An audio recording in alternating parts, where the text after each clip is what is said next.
It would have been impossible for Libya's internationally recognized government of National Accord, the GNA forces under the leadership of Faiz Sarraj, to achieve this victory if there had not been direct support from one strong regional ally, Turkey.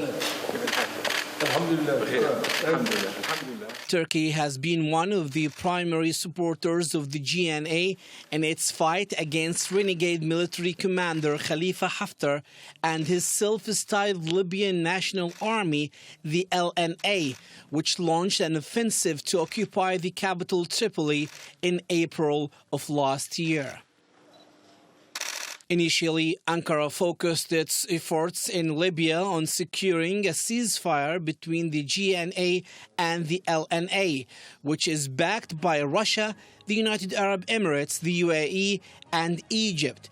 But since Haftar refused to sign a ceasefire agreement brokered by Russia and Turkey in January, Ankara ceased its efforts to convince him to lay down arms and started to demand an immediate political solution to the conflict, a solution that would be made with or without Haftar's collaboration.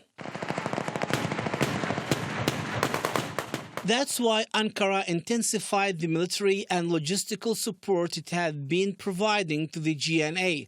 As a result, the GNA in recent weeks has made significant gains against Haftar's eastern-based forces and captured several strategically important LNA strongholds, including Al-Watiya Air Base near the Tunisian borders and the Tripoli International Airport, as well as all areas surrounding the Tripoli city administrative area.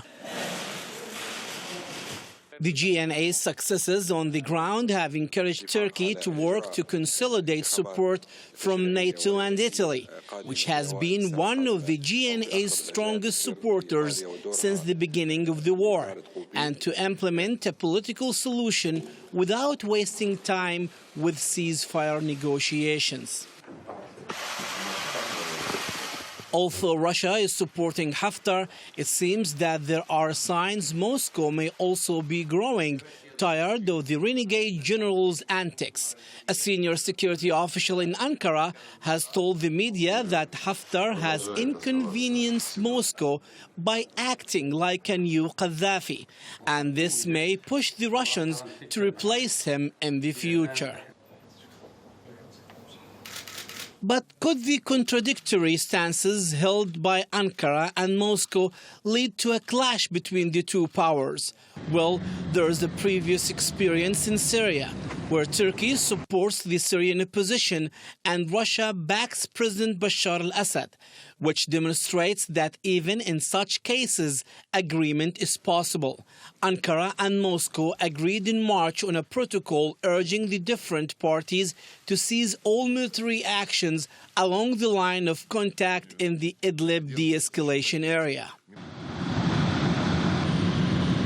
And just like in Syria, Russia and Turkey are trying to cooperate in Libya despite actively supporting different sides of the conflict, with the slight difference being that Turkey is supporting the only legitimate player, the GNA, against a strong man in a conflict that is gradually being transformed into a contest between two major power blocs, namely the Sino-Russian Eurasian Alliance and NATO.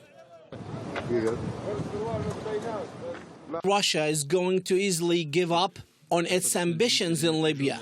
Moscow seems to want a divided Libya, which would allow it to exert influence over at least some of the country's strategically important territories and energy resources. Turkey, meanwhile, defends Libya's territorial integrity and says the legitimate government should control the country in its entirety. Through a series of steady, wise and dedicated steps, today Turkey appears to have achieved most of its goals in Libya. With Haftar's forces in retreat, it is in a perfect position to lay the groundwork for a political solution to Libya's conflict that is also favorable to its regional interests. Nevertheless, it is still facing challenges from allies and rivals alike.